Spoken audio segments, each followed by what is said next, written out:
Hi guys, welcome to FLM. So, ఈరోజు మన topic వచ్చేసి ఏఐ ఏజెంట్స్ అంటే ఏంటి? అండ్ దానివల్ల జాబ్స్ పోతున్నాయా? ఓకే.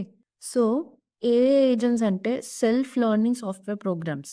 ఒక ఎగ్జాంపుల్స్ చెప్పాలి అంటే, ఇప్పుడు సపోజ్ ఏదన్నా మన దగ్గర ఉండే చాట్ బాట్స్ అవ్వచ్చు. చాట్ బాట్స్ ఉంటాయి కదా! Different types of chat bots.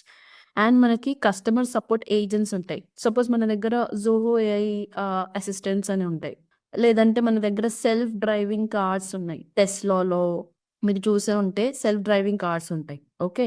లేదంటే కొన్ని వర్చువల్ అసిస్టెంట్స్ ఉంటాయి. లైక్ అలెక్సా, సిరి. సో, మీరు ఫోన్‌లో హే సిరి ప్లే ద సాంగ్ అంటే ప్లే చేస్తాయి. అలెక్సా కూడా లైక్ అలాంటి కైండ్. లైక్ మనం వాయిస్ ఓవర్ ఏమైనా ట్రాన్స్‌లేషన్స్ ఇస్తే దాని కమాండ్స్ ఫాలో అవుతది. సో, ఇలాంటివి అన్నీ లైక్ ఏఐ ఏజెంట్స్ అంటాం దీన్ని.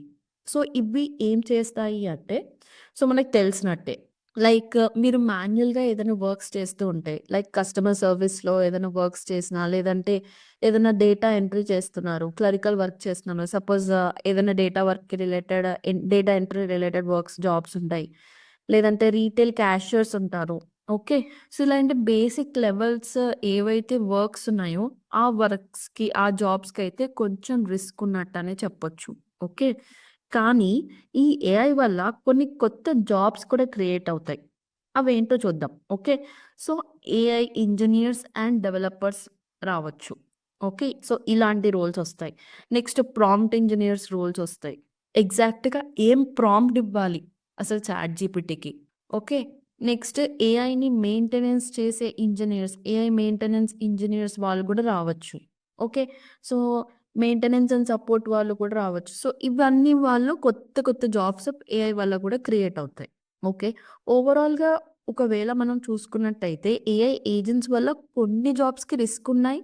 అండ్ కొన్ని కొత్త జాబ్స్ కూడా క్రియేట్ అవుతున్నాయి. కానీ ఏఐ వల్ల ఓకే. సో, ఏఐ వల్ల చెప్పాలి అంటే మనం రిస్క్‌లో పడకూడదు. మన జాబ్స్ రిస్క్‌లో పడకూడదు అంటే ఫస్ట్ ఆఫ్ ఆల్ మనం ఏదైనా కొత్త టెక్నాలజీ వచ్చినప్పుడు అప్‌స్కిల్ అవుతూ ఉండాలి. సో, మనం సాఫ్ట్‌వేర్‌లో అసలు సస్టైన్ అవ్వాలంటేనే there is a saying learn. Okay.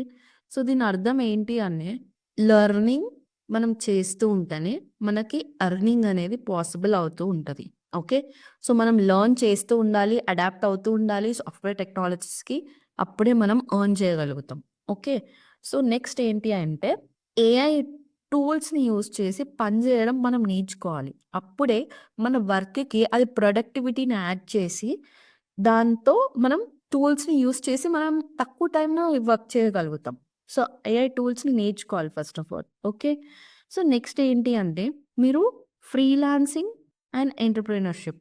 Okay. So, AI టూల్స్‌ని యూజ్ చేసి మనం కొత్త బిజినెస్ ఐడియాస్‌ని కూడా జనరేట్ చేసుకోవచ్చు. ఓకే. సో, ఫైనల్‌గా నేనేం చెప్పాలి అనుకుంటున్నాను అంటే, ఏఐతో మనం మంచిగా వర్క్ చేపించుకోవచ్చు. అండ్ ఏఐ టూల్స్‌ని యూజ్ చేసి మనం నేర్చుకొని ప్రొడక్టివిటీని ఇంక్రీజ్ చేయొచ్చు.